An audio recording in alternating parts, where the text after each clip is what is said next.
Hello बच्चों, पिछले class में हम लोग पढ़ चुके थे रिजेम्बलेंस विथ अल्कली मेटल्स और difference with alkali metals.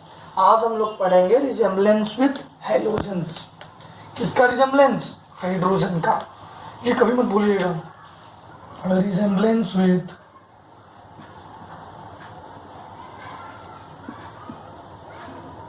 Halogen. देखिएगा ध्यान से। पहला इलेक्ट्रॉनिक कॉन्फ़िगरेशन।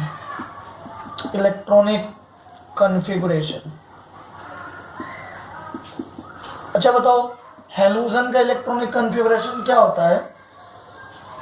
उससे डायरेक्टली रिजेम्बलेंस नहीं होगा। जैसे क्या होता है NH2 NP5, ये हैलोजन का होता है, और हाइड्रोजन का NH1 हाइड्रोजन का। तो ये डायरेक्टली हो रहा है क्या? नहीं। लेकिन एक मजेदार चीज बताऊंगा मैं तुम्हें। हाइड्रोजन में अगर एक इलेक्ट्रॉन ऐड करूंगा तो क्या बनता है? Inert gas. सोचो हाइड्रोजन 1 प्लस एक इलेक्ट्रॉन और आ गया 2। दो इलेक्ट्रॉन किस में होते हैं? हीलियम में होते हैं कि नहीं? वैसे ही अगर मैं फ्लोरीन में एक इलेक्ट्रॉन ऐड करूंगा, क्लोरीन में एक इलेक्ट्रॉन ऐड करूंगा, फ्लोरीन में ऐड किया तो नियोन बन गया, क्लोरीन में ऐड किया तो आर्गन बन गया। ये भी क्या है? Inert gas. ये भी क्या है बच्चों? Inert gas. तो इलेक्ट्रॉनिक कॉन्फ़िगरेशन से भी हम मिला सकते हैं इनको कि अगर इनमें एक इलेक्ट्रॉन ऐड करूं तो ये इनर्ट गैस वाले कॉन्फ़िगरेशन ले लेते हैं। लेकिन डायरेक्ट क्या इलेक्ट्रॉनिक कॉन्फ़िगरेशन मिलेगा? बिल्कुल नहीं मिलेगा। तो पहली बात ये हो गई, मैं इसे मिटा देता हूं, आप पॉज करके नोट डाउन कर लीजिए। सेकंड है एटॉमिसिटी। बच्चों सेकंड है एटॉमिसिटी। सेकंड रिजेम्बलेंस, मैं देखो यहां सेकंड लिख देता हूं और इधर थर्ड लिख देता हूं। सेकंड है एटॉमिसिटी। ये एटॉमिसिटी क्या होता है? एटॉमिसिटी होता है कि मॉलिक्यूल के अंदर हाउ मेनी एटम्स प्रेजेंट। अब देखो H2 डाइएटॉमिक आपको दिख रहा है? डाइएटॉमिक मतलब दो एटम है। वैसे ही Cl2 Br2 F2 I2, ये क्या है भाई? हेलोजेंस।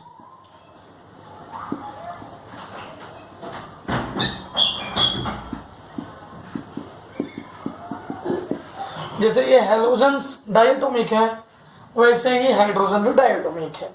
तीसरा रिएक्शन विथ मेटल।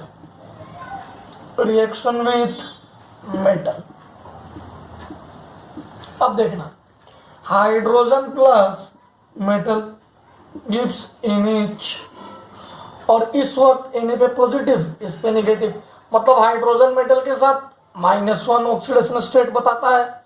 ये मैंने आपको रेडॉक्स रिएक्शन में पढ़ाया भी था कि हाइड्रोजन मेटल के साथ क्या ऑक्सीडेशन स्टेट बताता है? -1, और नॉन मेटल के साथ +1। अब देखो Na plus Cl2 F2 Br2 I2, या कोई भी हैलोजन, तो ये NaX, मतलब कोई भी हैलोजन ले लूं अगर NaX, इस पे भी Na प्लस और X पे माइनस। तो आप देख सकते हैं कि जब ये मेटल के साथ रिएक्ट करता है तो हाइड्रोजन भी -1 ऑक्सीडेशन स्टेट शो करता है, और उसी तरह से जैसे हाइड्रोजन भी -1 शो करता है।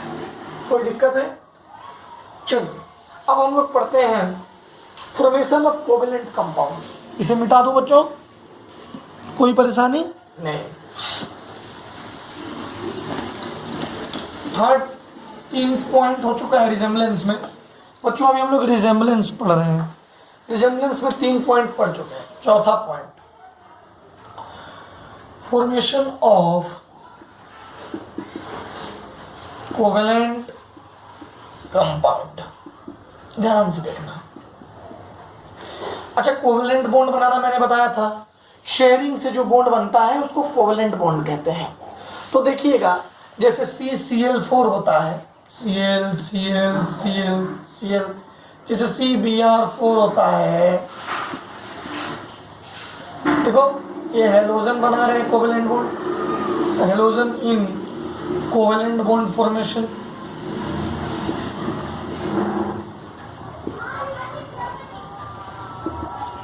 वैसे ही अपना हाइड्रोजन भी बना रहा है, ये देखो, ये देखो CH4 CH4, कोई दिक्कत? ऐसे ही तुम NH3 देख सकते हो, NCl3 देख सकते हो, हेलोजन, और ये हाइड्रोजन, कोई दिक्कत नहीं। अब आते हैं आयोनाइजेशन एनर्जी, मिटा दो इसे, नोट डाउन कर लेना, नोट डाउन कर लीजिएगा पॉज करके।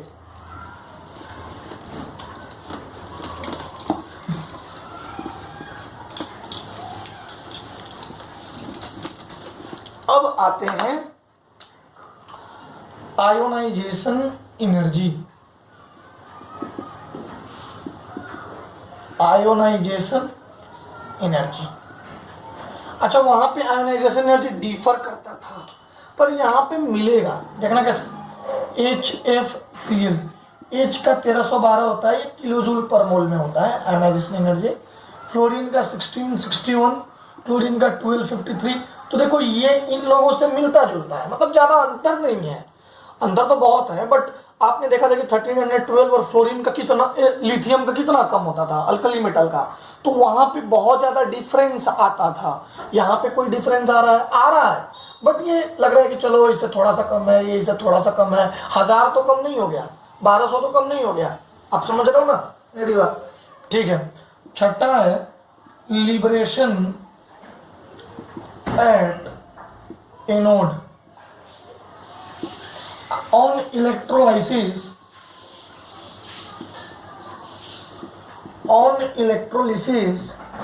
of fused metal hydrides of hydrogen at anode। Hydrogen के हाइड्राइड जो हैं वो एनोड पे जाते हैं, ठीक है, और हैलाइड्स भी एनोड पे ही जाता है। आओ मैं इसको समझाता हूं, इस पॉइंट को, लिबरेशन एंड एनोड। मैं इलेक्ट्रोलिसिस थोड़ा सा आपको समझाता हूं और उसमें बताऊंगा कि कैसे हाइड्रोजन भी वहीं जाता है और क्लोरीन भी वहीं एनोड पे जाता है। चलिए देखिएगा, ध्यान से समझिएगा। देखो ये हमारा एक कंटेनर है, ठीक है, इसके अंदर 2 इलेक्ट्रोड है, एक इलेक्ट्रोड को पॉजिटिव दे दिया, दूसरे को नेगेटिव दे दिया। जो पॉजिटिव है वो एनोड है और जो नेगेटिव है वो कैथोड है। इलेक्ट्रोलिसिस कर रहा हूं तो इसको इलेक्ट्रिसिटी दूंगा। इसके अंदर इलेक्ट्रोलाइट होते हैं, आपको पता है, इसके अंदर इलेक्ट्रोलाइट नहीं रखेंगे तो मूवमेंट कैसे होगा, ये सर्किट कंप्लीट नहीं होगा, ये सर्किट कंप्लीट नहीं होगा तो इलेक्ट्रोलिसिस होगा ही नहीं। तो इसके अंदर इलेक्ट्रोलाइट रखते हैं। इलेक्ट्रोलाइट बच्चों, जो इलेक्ट्रोलाइट होता है it is generally metal salt, ये मेटल सॉल्ट होते हैं, ठीक है। अब देखिएगा, मान लीजिए कि इसमें मैं LiH का इलेक्ट्रोलिसिस कर रहा हूं, LiH का, तो ये कैसे टूटेगा, Li plus plus H minus. अब आप बताओ मुझे कि जो Li प्लस है वो कहाँ जाना चाहेगा, बताओ। Li प्लस प्लस प्लस की तरफ अट्रैक्ट होगा? बिल्कुल नहीं। कहाँ अट्रैक्ट होगा? माइनस की तरफ। ये LiH का इलेक्ट्रोलिसिस कर रहे हैं, मतलब LiH हमारे सॉल्यूशन में है, इलेक्ट्रोलिसिस के रूप में, इलेक्ट्रोलाइट के रूप में LiH है, तभी तो इसका हम लोग इलेक्ट्रोलिसिस करेंगे। Li प्लस किधर जाएगा? कैथोड पे अट्रैक्ट होगा। H माइनस किधर अट्रैक्ट होगा? एनोड पे। तो चलो एनोड, कैथोड। बच्चों एनोड पे हमेशा ऑक्सीडेशन होता है और कैथोड पे रिडक्शन। लाल बैल मैंने बताया था तुम्हें, एनोड पे क्या होता है? ऑक्सीडेशन, कैथोड पे रिडक्शन। तो देखो एनोड पे कौन जा रहा है, H माइनस, इसका ऑक्सीडेशन करा दूं H माइनस H2 बनेगा, -1 से 0 ऑक्सीडेशन हो गया। और इसका रिडक्शन करा दूं Li प्लस में इलेक्ट्रॉन दे दो Li, बस यही हो गया अपना इलेक्ट्रोलिसिस। तो यही तो मैं लिख रहा था कि जिस तरह से देखो हाइड्रोजन कहाँ आया, एनोड पे आया। अब ऐसे ही अगर मैं तुम्हें कहता कि NaCl ले लो या LiCl ले लो, तो ये भी Na प्लस और प्लस Cl माइनस में जाता, वापिस से Cl माइनस किसकी तरफ अट्रैक्ट होता, एनोड की तरफ। Cl माइनस की क्या हो जाती, ऑक्सीडेशन। समझ में आ गया, ये दोनों एक जैसे नहीं है। देखो H माइनस H2 में, Cl माइनस Cl2 में, ये भी -1 से 0, ये भी -1 से 0। तो क्या ये एनोड पे लिबरेट होगा, यहाँ H2 लिबरेट होते हुए दिखेगा, Cl2 लिबरेट होते हुए दिखेगा। आपको इलेक्ट्रोलिसिस समझ में आ गया, कोई दिक्कत नहीं है। चलिए 7th इंपॉर्टेंट पॉइंट, इसको पॉज करके आप नोट डाउन कर लीजिएगा बच्चों। 7th इंपॉर्टेंट पॉइंट, रिजेम्बलेंस, कैसे वो एक जैसा है। 7th substitution reaction, substitution reaction. Substitution reaction क्या है बच्चों, सब्स्टिट्यूशन रिएक्शन होता है कि किसी को सब्स्टिट्यूट करो, मतलब कोई ए बी है प्लस ई आया, तो ई ने ए को बोला तू चल निकल जा, निकल गया, ये उसकी जगह पे सब्स्टिट्यूट हो गया। तो देखो जो हाइड्रोजन है वो सब्स्टिट्यूशन रिएक्शन करते हैं, सब्स्टिट्यूशन रिएक्शन उनके साथ होता है। अब देखो HNu के प्रेजेंस में, ये आपको ऑर्गेनिक में पढ़ना पड़ेगा, एक हाइड्रोजन बाहर निकल जाएगा HCl और एक Cl यहाँ पे आ जाएगा। तो ये आपको आगे आने वाले समय में सब पता चल जाएगा, कोई बहुत बड़ी बात नहीं है। अब हम लोग पढ़ने जा रहे हैं बहुत इंपॉर्टेंट कंसेप्ट, बहुत इंपॉर्टेंट कंसेप्ट है। एक सेकंड रुकिएगा बच्चों।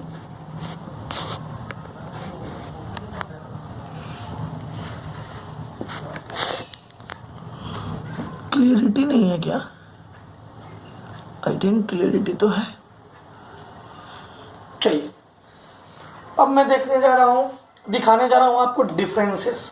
अभी तक आपने क्या देखा, रिजेम्बलेंस, हैलोजन की तरह ये कैसे दिखता है। अब मैं आपको बताऊंगा कि हैलोजन से कैसे अलग है, ठीक है। तो डिफरेंसेस, किसके साथ differences, differences with halogens, halogen से डिफरेंसेस, मतलब कुछ ऐसी भी बातें हैं जो हैलोजन की होती हैं पर इसकी नहीं होती हैं। तो मैं 4-5 डिफरेंसेस है यहीं पे सिखा देता हूं आपको। First, number of neutrons, number of neutrons. Second difference है nature of oxides,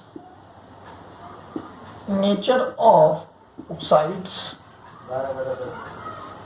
third difference है बच्चों इलेक्ट्रोनेगेटिविटी, इलेक्ट्रोनेगेटिविटी। और फोर्थ कोई डिफरेंस नहीं होता है, बस इलेक्ट्रोनेगेटिविटी तक ही डिफरेंस है।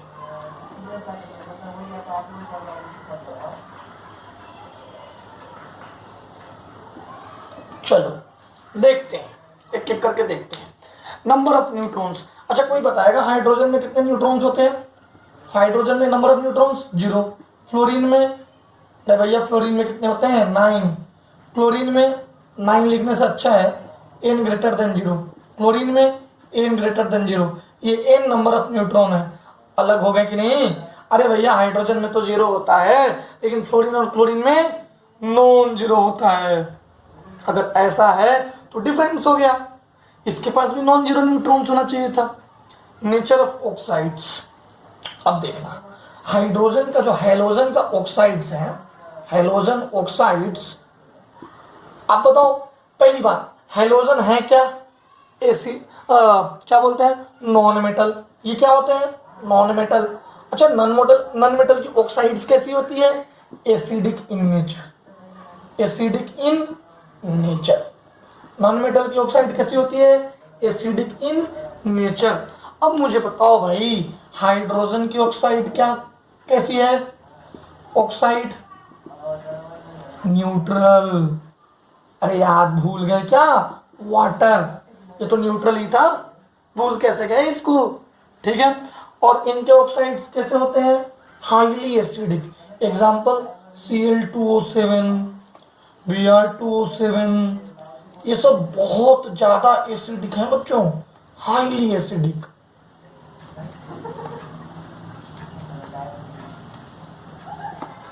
अब बात करते हैं इलेक्ट्रोनिगेटिविटी की। किसकी बात करते हैं बच्चों? इलेक्ट्रोनिगेटिविटी।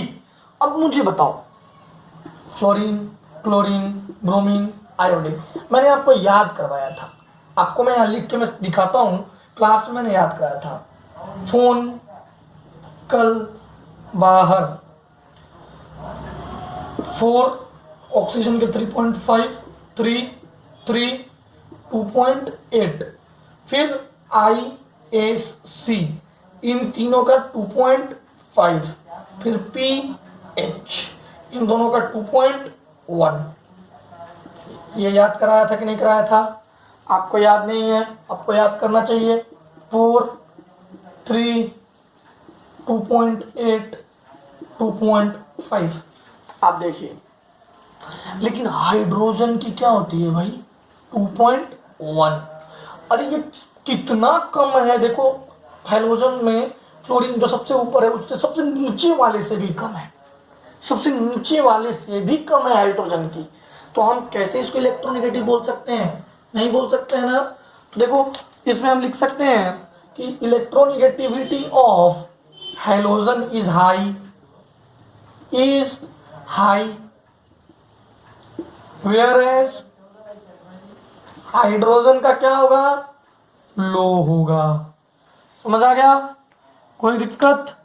यहां तक किसी को कोई दिक्कत हो तो आप पूछ सकते हैं, आप मैसेज कर देना ग्रुप में कि ये वाला टॉपिक समझ में नहीं आया, मैं उसको वापस से क्लियर कर दूंगा।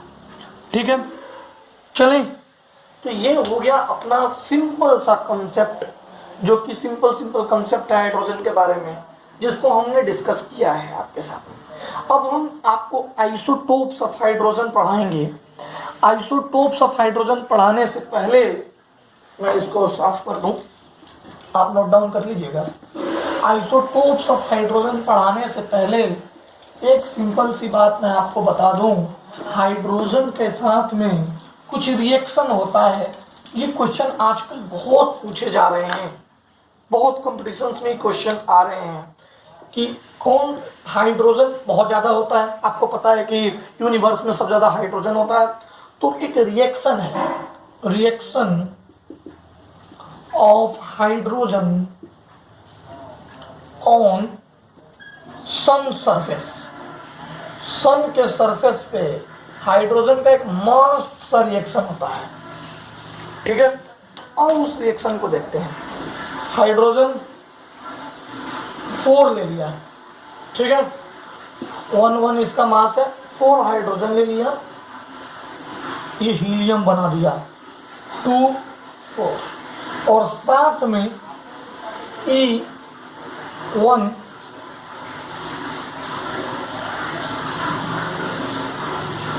प्लस एनर्जी रिलीज हुई। ध्यान दीजिएगा बच्चों, ये सन के सरफेस पे ये रिएक्शन होता है। प्रोटॉन जो होता है वो न्यूट्रॉन में कन्वर्ट होता है, न्यूट्रॉन में कन्वर्ट होता है। इस रिएक्शन को फ्यूजन रिएक्शन कहते हैं।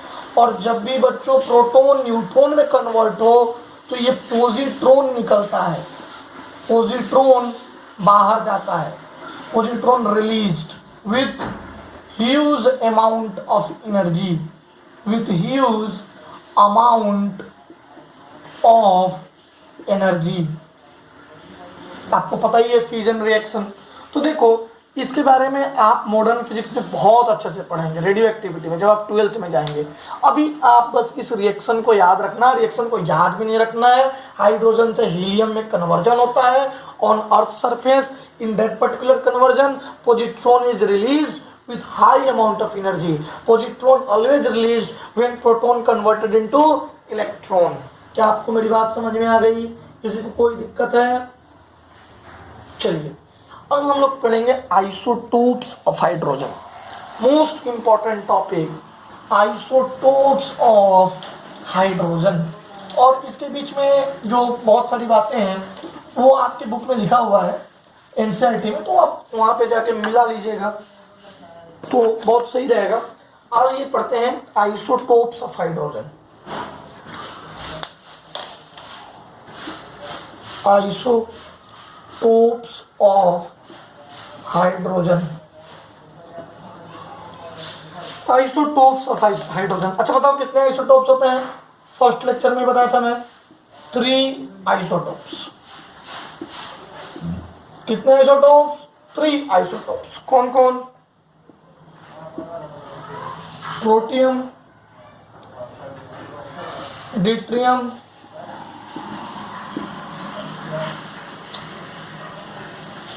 Deuterium, tritium, H11, H12, H13। ठीक है, कोई दिक्कत नहीं। इसको हेवी हाइड्रोजन कहते हैं, हेवी हाइड्रोजन। कई जगह इसको डी से डिनोट करेंगे और इसको टी से डिनोट करेंगे। इसको रेडियो एक्टिव कहते हैं, radio active, radio active hydrogen. ठीक है, चलो तो रेडियो एक्टिव हाइड्रोजन कौन है? ट्रिशियम। ट्रिशियम इज रेडियो एक्टिव हाइड्रोजन। ठीक है, कोई दिक्कत नहीं। अब देखना, ये ट्रिशियम का एक रिएक्शन होता है, रेडियो एक्टिव है ना, तो ये रेडियो एक्टिव रिएक्शन करता है। देखना He2 4 plus E0 -1 plus energy, energy देखो यहाँ E प्लस था वहां पे, यहाँ माइनस में है, इसीलिए इसको बीटा इमिशन कहते हैं, lower energy. Beta emission, lower, low energy. Sun surface में पॉजिट्रॉन निकलता है और ट्रिशियम से radioactive decay, radioactive होते हैं। ट्रिशियम क्या है? Radioactive. तो उसका जो रिएक्शन होता है उसमें बीटा इमिशन निकलता है बाहर। ओके, कोई दिक्कत है? नहीं। तो ध्यान दीजिएगा, अगर एक न्यूट्रॉन एक प्रोटॉन में चेंज हो जाए, अगर एक न्यूट्रॉन एक प्रोटॉन में, यहाँ पे देखो, यहाँ पे न्यूट्रॉन कितने हैं? न्यूट्रॉन इज इक्वल्स टू 0, यहाँ पे न्यूट्रॉन इज इक्वल्स टू 1, यहाँ पे न्यूट्रॉन इज इक्वल्स टू 2। अगर 1 न्यूट्रॉन प्रोटॉन में चेंज हो जाए, प्रोटॉन में, तो बीटा इमिशन होता है। ठीक है, रुकिएगा, मैं इसको ऊपर लिख देता हूँ। यहाँ पे जो रिएक्शन मैं यहाँ लिखना चाह रहा हूँ उसको यहाँ लिख देता हूँ।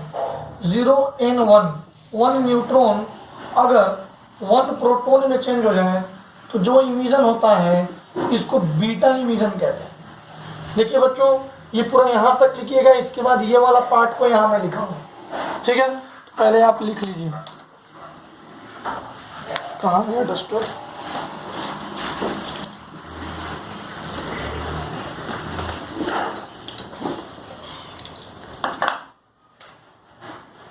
प्लस एनर्जी, इसी को बीटा इमिशन कहते हैं।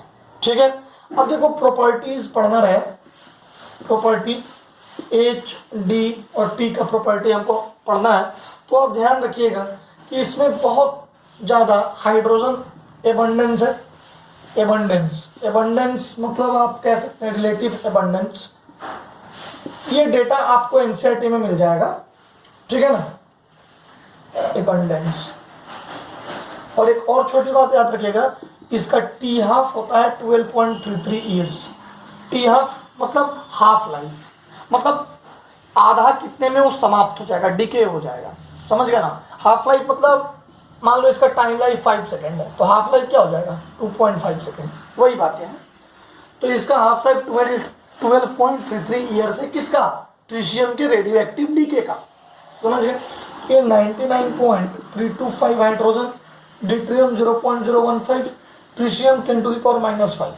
ये रिलेटिव एबंडेंस मतलब सबसे ज्यादा हाइड्रोजन पाया जाता है। ठीक है, एटॉमिक मास आपको पता ही है, 1, 2, 3 पॉइंट में भी होता है। न्यूक्लियर स्पिन मतलब न्यूक्लियस तो हमेशा घूमते रहता है ना, एजुकेशन से अभी मैं आपको ऑर्थो पारा पढ़ाऊंगा तो और अच्छे से समझ में आ जाएगा। ये 1/2 1 1/2। रेडियो एक्टिविटी बताइए बच्चों, ये रेडियो एक्टिव है नन, ये है नन, ये है यस। समझ में आ गया? कोई दिक्कत? इस रेडियो एक्टिव है तो क्या रिलीज करता है? बीटा, बीटा पार्टिकल रिलीज करता है। और बीटा पार्टिकल की टी-हाफ क्या होती है? 12.33 ईयर्स। बीटा पार्टिकल की टी-हाफ क्या होती है? 12.33 ईयर्स। यहाँ तक किसी को कोई दिक्कत नहीं है ना? चलो भाई मैं मिटाता हूँ।